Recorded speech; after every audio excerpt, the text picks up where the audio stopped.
Maine Penny. In 1957, archaeologists excavating a Native American site at Goddard Point in Maine uncovered something that should not have existed. Buried among indigenous artifacts dating back centuries was a single silver coin, no larger than a thumbnail. When examined, specialists identified it immediately. It was a Norwegian penny minted during the reign of King Olaf Kyrre, struck between 1065 and 1080. The problem was simple. This coin had been found thousands of miles from Scandinavia, in a location with no documented Norse presence, nestled within layers of earth that suggested it had been there for centuries before Columbus ever set sail. The discovery suggested something profound. Norse explorers had not only reached Vinland, the documented settlement in Newfoundland, but had traveled far deeper into North America than any textbook acknowledged. The penny represented physical proof of transoceanic contact during the medieval period, contact that would rewrite the entire narrative of pre-Columbian exploration. Yet, within years of its discovery, the artifact was quietly dismissed by mainstream archaeology. The official explanation became contamination, a theory suggesting the coin had somehow been mixed into the site by modern hands, despite the careful excavation protocols and the sealed stratification of the dig. No similar coins have been found, no follow-up expeditions were funded. The Maine penny now sits in a museum display, labeled as an anomaly, its implications carefully contained. What made this artifact dangerous was not the coin itself, but what it represented. Proof that the official timeline of American history was incomplete, that contact between continents occurred centuries before the authorized narrative allowed. If one Norse coin could travel this far, what else had been traded, explored, or settled? The question was never answered, the site was never re-examined, and the penny remains alone, a single piece of forbidden evidence that an entire chapter of human migration was erased before it could ever be written. Kensington Runestone. In 1898, a Swedish immigrant farmer named Olof Ullman was clearing land near Kensington, Minnesota, when his plow struck something solid beneath the roots of a poplar tree. He unearthed a flat slab of gray wacka stone, roughly 30 inches tall, covered in carved symbols. Local scholars identified the markings as runes, an ancient Scandinavian script. The inscription told a chilling story. A group of Norse explorers, 8 Goths and 22 Norwegians, had journeyed from Vinland in 1362. 10 of their men had been killed, their blood staining the rocks near a lake. The survivors carved this record, a desperate memorial in the heart of a land they should never have reached. If authentic, the Kensington Runestone proved that Norse expeditions had penetrated deep into the North American interior 300 years before European colonization was supposed to have begun. It suggested organized exploration, mapping, and possibly settlement far beyond the accepted boundaries of Viking Reach. Linguists examined the runes and immediately declared them fraudulent, citing linguistic inconsistencies and grammar that seemed too modern. The stone was labeled a hoax, dismissed as the work of Swedish settlers inventing folklore. Ullman was accused of fabricating the artifact for attention, despite having no apparent motive and possessing no expertise in medieval languages. Yet the tree under which the stone was found had roots wrapped tightly around it, roots that carbon dating suggested were decades old, meaning the stone had been buried long before Ullman arrived. Geological analysis showed weathering consistent with centuries of exposure. Still, no major institution would fund further investigation. The artifact was relegated to roadside museums, a curiosity rather than evidence. What made the Kensington Runestone unacceptable was its challenge to the controlled narrative of discovery. If Norse explorers had mapped the interior of North America in the 14th century, then the entire framework of colonial history collapsed. The stone was not disproven, it was simply ignored, buried beneath academic refusal, a monument to knowledge that could not be allowed to exist. Los Lunas Stone. Hidden on a remote hillside near Los Lunas, New Mexico, a massive boulder stands covered in ancient script. The inscription is not Native American, it is not Spanish. It is Paleo-Hebrew, a written language used in the ancient Near East over 2,000 years ago. The text carved into the stone is a version of the Ten Commandments, rendered in a script that predates the Roman destruction of Jerusalem. Conventional history insists that no Old World civilization reached the Americas before European contact in 1492. The Los Lunas stone suggests otherwise. The discovery was first documented in the 1880s. though local ranchers claimed the stone had been known for generations. Linguistic analysis revealed that the script matched forms of Hebrew used during the Second Temple period, roughly between 500 BCE and 100 CE. The depth of the carving, the weathering of the stone, and the patina covering the letters all pointed to extreme age. Yet mainstream archaeology refused to investigate. The immediate response was dismissal. The inscription was labeled a hoax, attributed to imaginative settlers or university students playing pranks. No credible academic institution would fund excavation or dating of the surrounding site. The problem was clear. If ancient Hebrews or Phoenician traders had crossed the Atlantic and left evidence of their presence in the American Southwest, then the entire model of pre-Columbian isolation collapsed. It implied organized transoceanic trade routes, cultural exchange, and possibly even settlements that had been active for centuries. The implications threatened not just historical timelines but the foundational myths of discovery that shaped national identity. The Los Lunas stone was not examined further. It was not carbon dated. It was simply declared impossible, filed away as frontier folklore. And so it remains perched on that desert hillside, an artifact that speaks in a language academia refuses to hear, carved evidence of a chapter of human history that was erased long before it could ever be acknowledged. Michigan relics. Between 1890 and 1920, thousands of artifacts were unearthed across Michigan. They were not arrowheads or pottery shards. They were slate and copper tablets inscribed with detailed illustrations and symbols, ships with sails, battle scenes, religious iconography, and written scripts that resembled ancient Mediterranean languages. The tablets depicted civilizations that should never have existed in North America. They showed armored warriors, temples, and cultural symbols tied to ancient Egypt, Assyria, and early Christian traditions.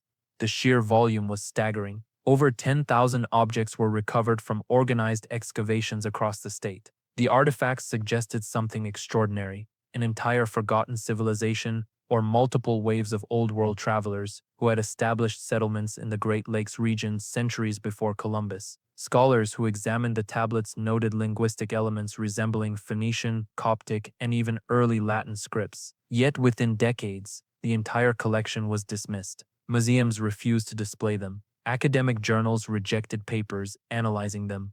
The relics were labeled crude hoaxes, supposedly fabricated by a local Baptist minister named James Scotford, who had discovered many of the pieces. The accusations claimed he carved the tablets himself to manufacture evidence of pre-Christian biblical travelers in America, but the scale of the hoax would have been impossible. Thousands of artifacts, discovered independently by multiple excavators across years of fieldwork, all displaying consistent iconography and linguistic structure. No one explained how a single forger could produce such volume, bury them across hundreds of miles, and coordinate their discovery by separate teams. No one addressed the geological evidence showing some tablets had been sealed in undisturbed soil layers for decades. The Michigan relics were not disproven. They were buried institutionally, locked away in private collections and dusty archives. What made them unacceptable was their message that North America had been visited, explored, and perhaps even colonized repeatedly by advanced seafaring cultures long before history was permitted to record it. Bat Creek Stone.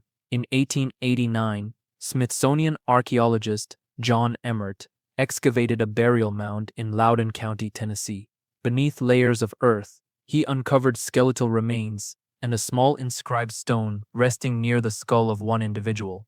The stone bore carved symbols that Emmert initially identified as Cherokee. He documented the find, photographed it, and filed his report with the Bureau of American Ethnology. The artifact was stored in the Smithsonian collections and forgotten for nearly a century. In 1964, historian Henriette Mertz re-examined the Bat Creek stone and made a startling observation. When the stone was rotated, the symbols were not Cherokee at all. They were Paleo-Hebrew, matching ancient Semitic scripts used in the Near East during the Roman period. The inscription appeared to spell out words consistent with Hebrew or Phoenician language forms. Further analysis by Semitic language scholars confirmed the resemblance. The implications were immediate and forbidden. If ancient Hebrew-speaking peoples had reached the interior of North America centuries before European colonization, then the entire narrative of isolated pre-Columbian societies collapsed. The Smithsonian responded with silence. Mainstream archaeologists dismissed the findings as either misidentification or evidence of modern contamination. Critics suggested the stone had been inscribed recently, despite its documented excavation in 1889 and its sealed context within an undisturbed burial mound. No further investigation was authorized. No radiocarbon dating was conducted on the surrounding materials. The artifact was labeled anomalous and returned to storage. What made the Bat Creek stone dangerous was not the stone itself, but the question it forced into view. If one ancient script could appear in a pre-Columbian burial, how many others had been found and quietly discarded? The stone was not refuted, it was simply buried again, this time beneath institutional denial. A fragment of evidence suggesting transoceanic contact that academia could not afford to acknowledge. Tucson Artifacts. In 1924, construction workers digging near Tucson, Arizona, unearthed a collection of lead crosses, swords, and ceremonial objects bearing Latin inscriptions and Roman Catholic iconography. The objects were ornate, heavy, and covered in detailed carvings. The inscriptions reference names, dates, and events tied to early Christian history, some dating as far back as the 8th century CE. The artifacts suggested an organized Roman or Christian European presence in the American Southwest over 700 years before Columbus. If authentic, they represented evidence of sustained transoceanic contact during the medieval period, contact that would require historians to rewrite the timeline of Western exploration entirely. The Tucson artifacts drew immediate attention from archaeologists and historians. Initial examinations noted the craftsmanship, the weight of the lead, and the linguistic style of the Latin inscriptions, yet almost as quickly as they appeared, the artifacts were condemned as forgeries. Critics claimed the objects had been planted deliberately, manufactured by modern hands to deceive collectors and researchers. The primary argument rested on linguistic anomalies. Certain Latin phrases and grammatical structures seemed inconsistent with medieval usage, suggesting they were composed by someone with incomplete knowledge of ancient languages. But the scale of the alleged hoax was extraordinary. Dozens of artifacts, each requiring significant metalworking skill and historical knowledge, would have needed to be fabricated, aged, and buried in coordinated locations. No credible suspect was ever identified. No tools or molds used in their creation were ever discovered. The artifacts were simply declared impossible and removed from academic consideration. What made the Tucson artifacts unacceptable was their implication that European Christians had explored and possibly settled the American interior during the Dark Ages, centuries before the authorized narrative allowed. The objects were not destroyed. They were archived, locked away in private collections and university storage, fragments of a history that institutions refused to examine. The question was never whether they were genuine. The question was whether their authenticity could ever be permitted. Roman Sword, Canada. In the summer of 2015, a researcher examining a private artifact collection on Oak Island, Nova Scotia, encountered an object that should not have existed. It was a Roman gladius, a short sword used by legionaries in the 1st and 2nd centuries CE. The blade bore the corrosion patterns and metallurgical signatures consistent with ancient Roman ironworking techniques. Further investigation revealed that the sword had been pulled from waters off the coast of Nova Scotia decades earlier, quietly held in private hands, its existence known only to a small circle of collectors and historians. When news of the artifact surfaced publicly, the response from academic archaeology was immediate and hostile. Mainstream scholars declared the sword a hoax, dismissing it as either a modern replica or a misidentified medieval European weapon. No major institution agreed to conduct metallurgical analysis. No radiocarbon dating was performed on any organic residue that might have clung to the blade. The artifact was labeled impossible, its existence inconvenient. Yet Roman shipwreck artifacts have been discovered across the Atlantic, from the Azores to the Caribbean, suggesting that Roman era vessels were capable of long-distance voyages. Ancient Roman texts reference lands beyond the known world, unexplored regions accessible by sea. The gladius found in Canada suggested that at least one Roman expedition, whether through exploration or storm-driven accident, had reached the shores of North America. The implications were staggering. If Romans had landed in the New World during the height of their empire, It meant transoceanic contact existed nearly 1500 years before Columbus. It meant that knowledge of these lands might have been recorded in texts later lost or destroyed. The sword was not disproven through analysis. It was dismissed through institutional refusal, its existence too disruptive to the accepted timeline. And so it remains, held in private collections, unpublished, unexamined, a blade that cut through centuries of carefully constructed historical narrative. What was suppressed was not the artifact. It was the question it demanded: how much of ancient maritime exploration has been systematically erased? Chinese anchors California. Along the coast of California, from Monterey Bay to the Channel Islands, divers and fishermen have repeatedly discovered massive stone anchors resting on the seafloor. These anchors are not European in design. They are carved in the distinct style used by Chinese mariners during the Ming Dynasty, the same era in which Admiral Zheng He commanded the largest naval fleet the world had ever seen. Between 1405 and 1433, Zheng He led expeditions across the Indian Ocean, reaching Africa and possibly beyond. Official Chinese records claim the voyages ended at the African coast. The anchors found in California suggest otherwise. The stones are heavy, precisely shaped, and show wear patterns consistent with use in deep-water anchorage. Some have been carbon dated through encrusted marine life, placing them in the 15th century. Mainstream historians dismiss the finds as anomalies, suggesting the anchors were carried as ballast by later European ships or misidentified geological formations. Yet the design is unmistakable. Chinese anchor stones from the same period have been recovered across Southeast Asia and the Indian Ocean, all matching the dimensions and construction of those found off California. The possibility that Chinese fleets reached the Pacific coast of North America decades before Columbus reached the Caribbean has been proposed by independent researchers, but never accepted by institutional academia. The reason is geopolitical.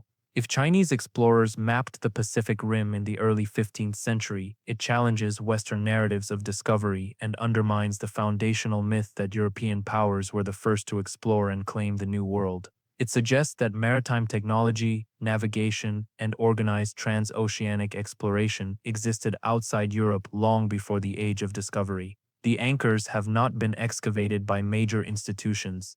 They have not been analyzed through funded research programs. They remain on the ocean floor, unexamined, their implications too destabilizing to acknowledge. What lies beneath the waves is not just stone. It is evidence that the history of human exploration has been rewritten to serve the interests of those who claimed victory, erasing the achievements of civilizations whose journeys were never meant to be remembered. Roman coins Australia. In the 1940s and 50s, multiple reports surfaced of Roman coins being discovered across remote regions of Australia. The coins were not souvenirs dropped by modern travelers. They were bronze and silver pieces bearing the profiles of Roman emperors from the 3rd and 4th centuries CE, found buried in soil, lodged in riverbeds, and uncovered during excavations far from any modern settlement. Some were discovered near indigenous archaeological sites, suggesting they had been present for centuries. Numismatists examined several of the coins and confirmed their authenticity. These were genuine Roman currency, minted in the heart of the empire, somehow transported to the opposite side of the world. The existence of Roman coins in Australia raised a question that threatened the entire framework of ancient history. How did currency from the Mediterranean reach a continent that was supposedly undiscovered by Europeans until the 17th century? The standard explanation offered by skeptics was that the coins were brought by modern collectors or dropped accidentally by travelers in the 20th century. Yet some of the finds predated widespread European settlement in the regions where they were discovered. Others were unearthed in contexts that suggested prolonged burial, surrounded by sediment layers inconsistent with recent deposition. The possibility that Roman-era traders, whether through direct exploration or intermediary trade networks spanning Asia, had reached Australian shores was never seriously investigated. No funded expeditions were launched. No systematic surveys were conducted to determine the extent of Roman artifacts across the continent. The coins were dismissed individually, each find treated as an isolated anomaly rather than part of a broader pattern. What made these discoveries unacceptable was their implication that ancient trade networks were far more extensive than modern academia acknowledges. that transoceanic and intercontinental contact existed long before authorized history permits, and that entire chapters of human exploration have been systematically erased. The coins were not analyzed, they were archived, scattered across private collections and museum storage, fragments of a global trade system that was never supposed to have existed. Egyptian symbols, Australia.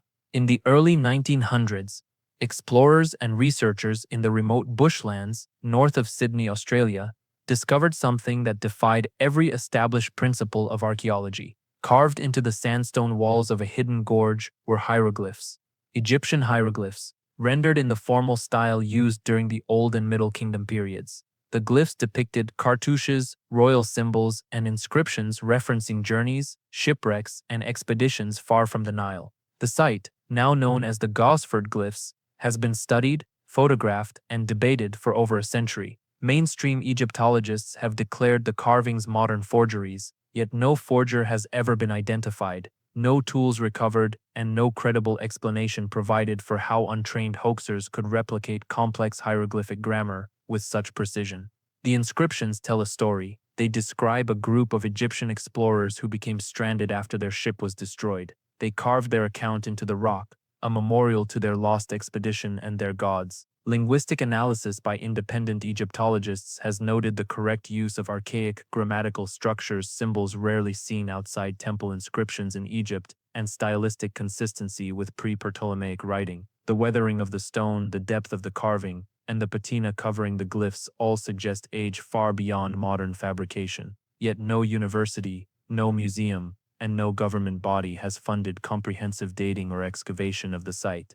The reason is existential. If ancient Egyptians possessed the maritime capability to reach Australia, it shatters the foundational belief that pre-Columbian civilizations were isolated, that long-distance oceanic travel was impossible before European advances in shipbuilding. It implies that ancient cultures were far more interconnected than history has allowed, that knowledge, exploration, and trade spanned continents in ways that have been deliberately forgotten.